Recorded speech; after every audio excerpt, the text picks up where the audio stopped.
everyone. Welcome back to the Deep Dive. We're going to be tackling something pretty big today, and it's something that's been on a lot of people's minds lately. Definitely. AI literacy. You know, it feels like just yesterday we were talking about AI as this like far off thing, but now it's here and it's moving fast. It is. So we're really lucky to have this awesome white paper to help us break it all down.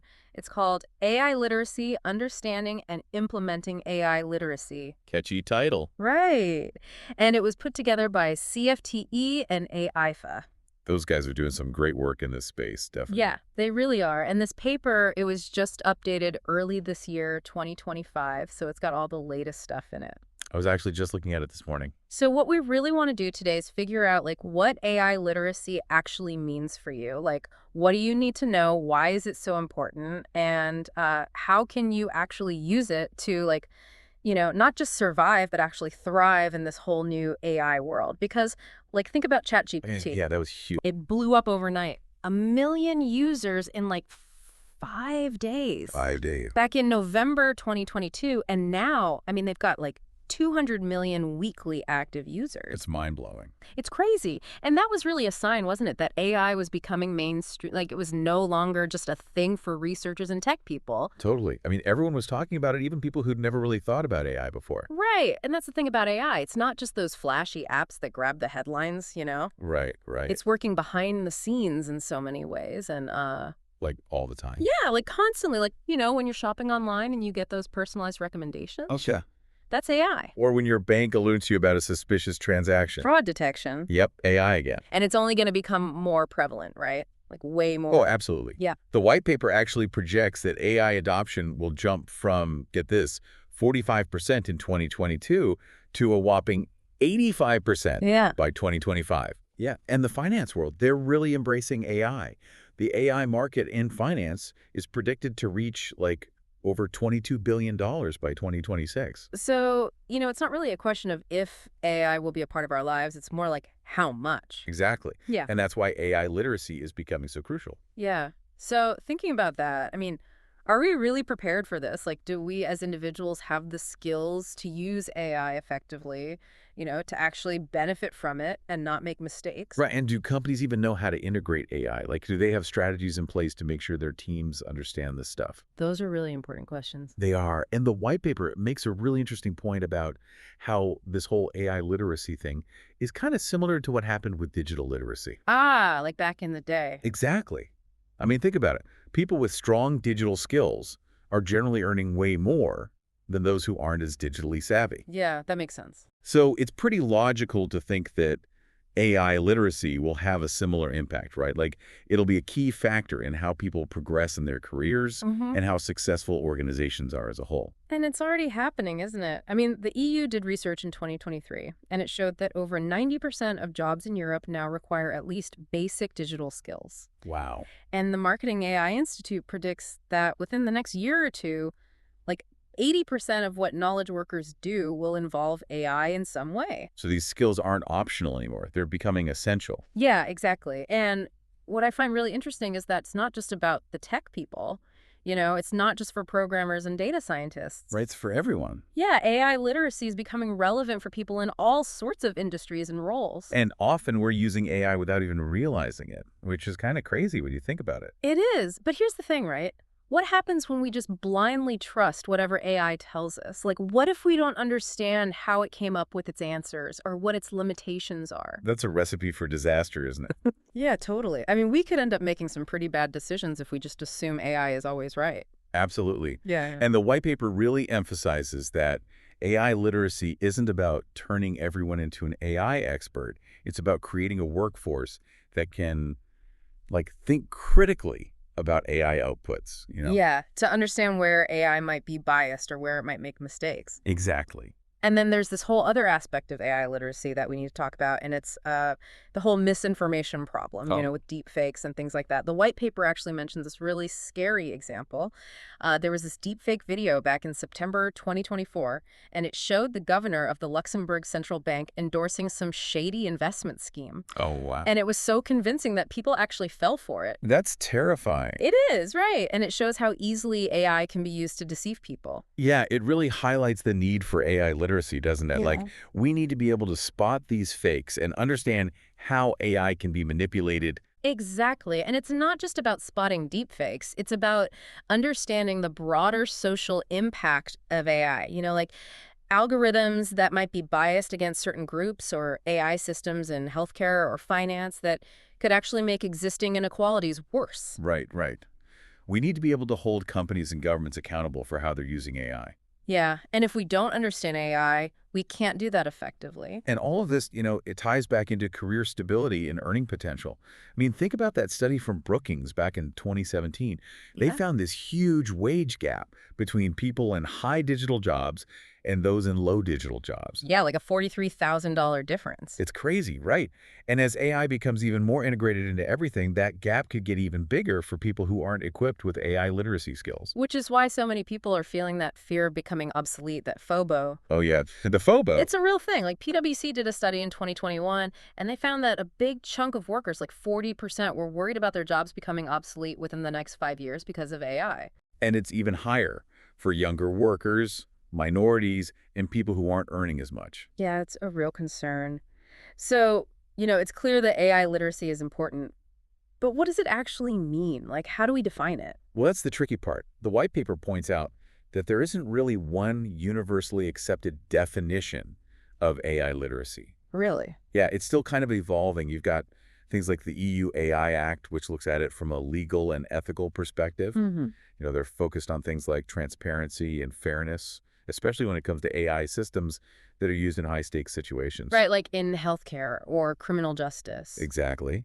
And then you've got UNESCO, and they have this broader view of literacy in general. Like it's not just about understanding something. It's also about being able to interpret it, create with it, communicate about it, even compute with it. So applying that to AI, it could mean anything from knowing how to use a basic AI tool to being able to like analyze its results and explain what they mean. Yeah, exactly. It's a pretty wide spectrum. So the big question is, when we talk about AI literacy, are we talking about being able to build AI, deploy AI, or just use AI effectively? And the answer is it depends. Like a developer needs a very different level of AI literacy than, say, a policymaker or someone who's just using AI in their everyday work. That makes sense. And if there isn't a clear definition, then how can companies even know how to train their employees? That's a great point. And the white paper actually talks about how a lot of organizations are taking a very fragmented approach to AI literacy. Like different departments doing their own thing. Exactly. So you might have tech teams who understand the ins and outs of the technology, but the non-technical teams, the people who are actually using the AI outputs, they might not have a clue what they're looking at. Or even worse, they might misinterpret the results. Yeah, and that can lead to some pretty bad decisions. The white paper uses this example from the finance world, where you might have risk analysts who understand all the data an AI model is spitting out, but the executives who are actually making the big decisions, they might not understand what that data means or how to interpret it correctly. Oh, that's dangerous. It is. And that's why it's so important to have a company-wide approach to AI literacy, where everyone understands the basics and how to use AI responsibly. And one of the biggest mistakes companies make, according to the white paper, is treating AI literacy as just a box-ticking exercise. Oh, yeah. Like, they introduce some fancy AI tools, give their employees a quick training session on how to use them, and then they think, okay, we're done. We're AI literate now. But that's not how it works, is it? It's not enough to just know which buttons to press. Exactly. You need to understand the data the AI is using. You need to know what its limitations are, and you need to be able to question its outputs. You can't just blindly accept whatever it tells you. And unfortunately, as the white paper points out, we've seen some pretty bad consequences when organizations treat AI as infallible. Yeah, that's a good point. Okay, so it's clear that AI literacy needs to be more than just knowing how to use a tool. It's about being able to critically evaluate AI and understand its limitations. Now, the white paper actually does a really good job of explaining this by comparing AI literacy to, how we've traditionally understood literacy and then how internet literacy emerged. Oh, that's a good analogy. Yeah, I thought so too. So, think about it. Initially, being literate just meant you could read and write. Right. But over time, it evolved to mean being able to understand and interpret information effectively. And then the internet came along, and suddenly we had this whole new world of information. And a whole new set of skills we needed to learn. Exactly. So at first, internet literacy was mostly about being able to navigate the web, like how to use a browser and send emails. Yeah, the basics. But as the internet became more and more a part of our lives, internet literacy became more complex. By the early 2000s, it was all about being able to assess the credibility of online information. Yeah, like figuring out what's real and what's fake. Right, and protecting your personal data and being responsible online. So we went from just knowing how to use the tools to understanding the implications of using them. Exactly. And the white paper points out that digital literacy now encompasses this whole range of skills, like finding, evaluating, creating, and sharing information online. It's a lot more than just knowing how to use a computer. And the UN actually declared internet access a human right in 2016. Wow, really? Yeah, they recognize how essential it was for modern life. And the white paper suggests that AI literacy is likely to follow a similar path. Yeah, I mean, it makes sense. AI is becoming so integral to everything. Totally.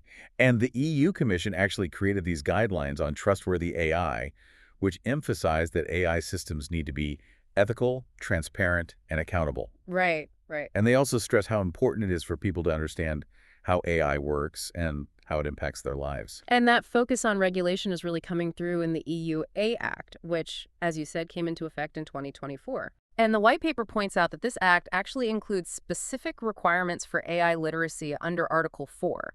Like, organizations have to make sure their staff have the right knowledge about AI, particularly the systems they're using, starting in February 2025. So they're really putting their money where their mouth is, so to speak. They are. So we've talked about all these different perspectives on AI literacy, but what's interesting is that the term itself was only formally defined fairly recently. Yeah, 2020, right? Yep, 2020. Dury Long and Brian McGurko, they were the first to really lay it out in academic research. And they described AI literacy as the ability to critically evaluate AI, communicate and collaborate effectively with AI, and use AI as a tool. So that was kind of the starting point for how we understand it today. It was. But now, CFTE has come up with their own definition, which I think is really helpful. They define AI literacy as the ability to understand, evaluate, and confidently use AI technologies, recognizing both their capabilities and limitations in personal, professional, and societal contexts. It involves not only practical interaction with AI tools, but also critical thinking, informed decision-making, and ethical responsibility. That's a mouthful. It is, but it's really comprehensive, right? It covers all the bases. It does. And the white paper actually breaks it down into 5 core components, which makes it a bit easier to digest. Yeah, that was really helpful. So the first component is core knowledge of AI concepts. Basically, understanding the fundamentals of AI, like how it learns and what it can and can't do. Right, like understanding what makes AI tick. Yeah, exactly. And the white paper compares this to understanding what a web browser was back in the early days of the internet. Like, it was a new thing, and people needed to learn what it was and how to use it. Makes sense. And then the second component is foundational interaction with AI tools. So this is about being able to actually use those everyday AI applications effectively, knowing how to give them the right instructions and understanding what they can and can't do. Like, prompting AI is kind of similar to crafting a good search query. Exactly. You need to know how to ask the right questions to get the right answers. Right. The third component is critical evaluation of AI outputs. This is all about questioning the reliability of AI.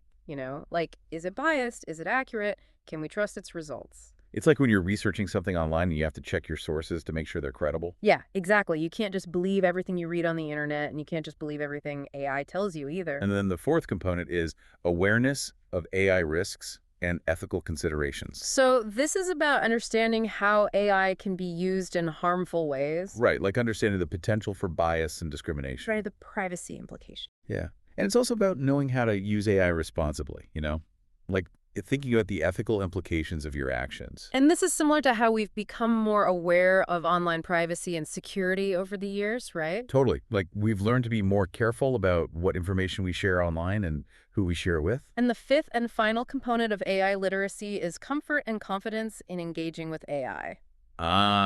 So this is about not being afraid of AI, right? Exactly. It's about feeling comfortable using AI tools in your everyday life and work and seeing AI as something that can help you, not something that's going to replace you. And this is kind of like how, at first people were really hesitant to use computers or smartphones, but now they're just a normal part of our lives. Right. It's about that integration. Yeah. So these 5 components, they really provide a good foundation for understanding AI literacy.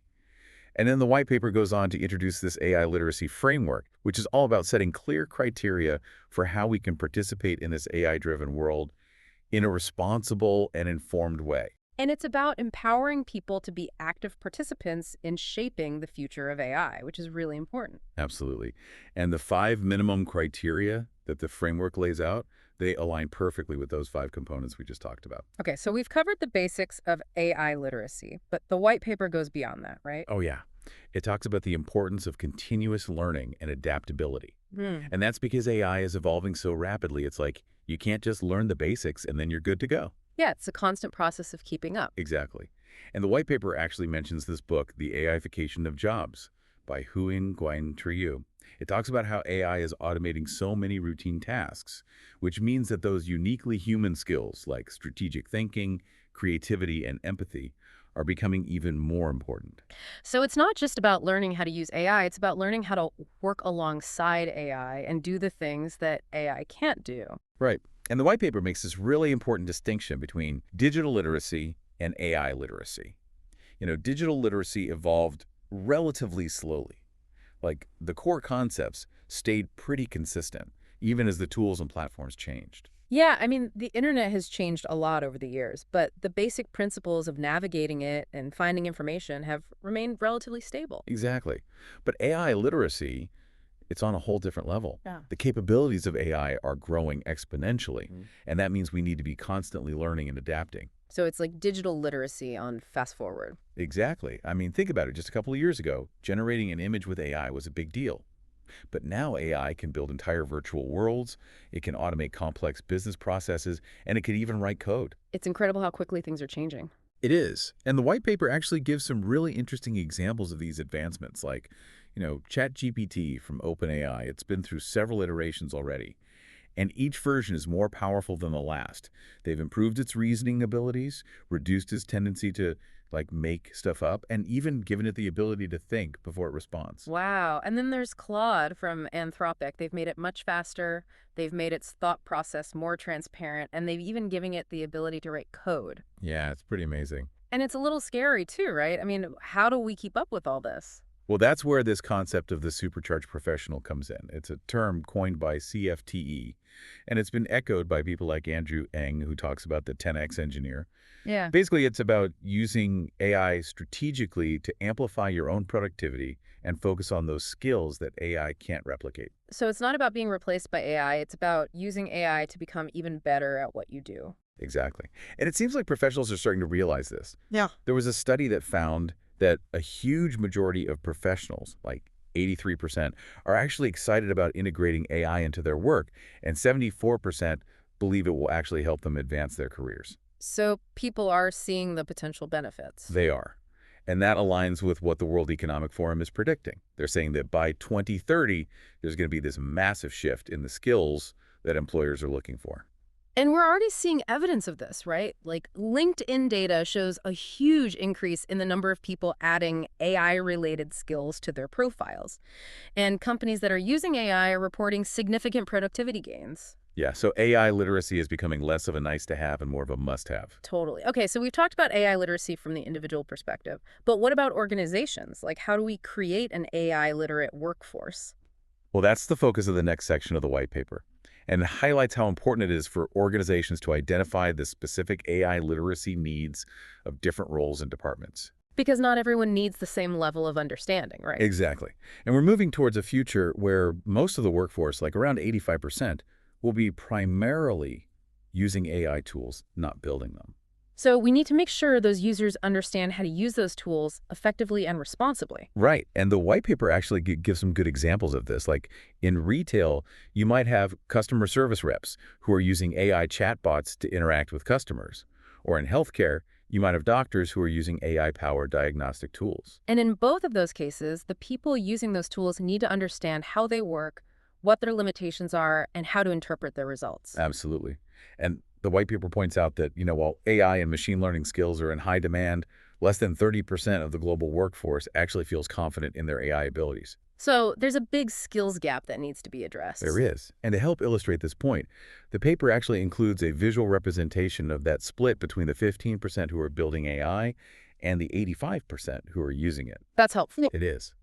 Now, to figure out how to structure AI literacy education within an organization, the white paper brings in this thing called Bloom's taxonomy. Bloom's taxonomy. Yeah, it's basically a way of categorizing different levels of learning, from just remembering information to actually creating new knowledge. Okay. So when we're talking about AI, the create level is really only relevant for those 15% who are actually building AI systems.